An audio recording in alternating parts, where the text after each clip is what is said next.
นี่ปลาเส้นเอาออกปลาจากหม้องพี่น้องนี่ปลาพี่น้องปลาเส้นอันนั้นใส่เองเนาะพี่น้องเนาะก็พอได้ยูพี่น้องพอได้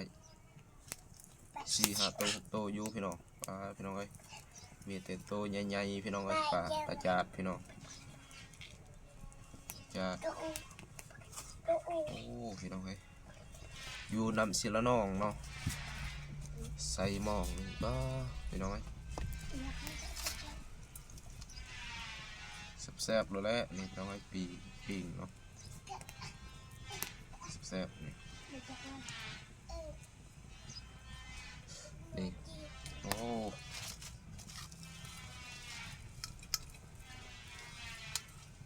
เอาออก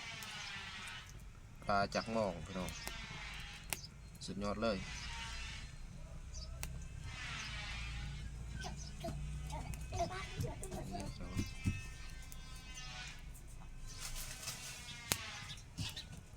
นี่น้อยอย่างไรเอาออกยักหน่อยหนึ่งเนาะออกยักแน่หน่อยนึงโอ้พี่น้องปลาโคก็มีเด้อนี่ลูกปลาโคพี่น้องลูกปลาโคก็มี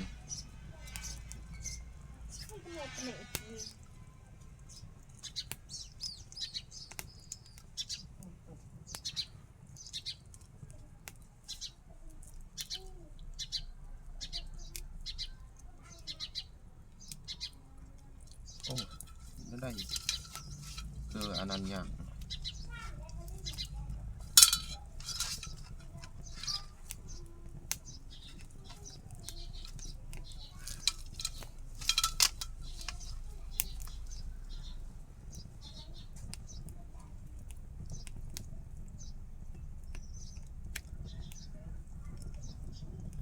พี่น้อง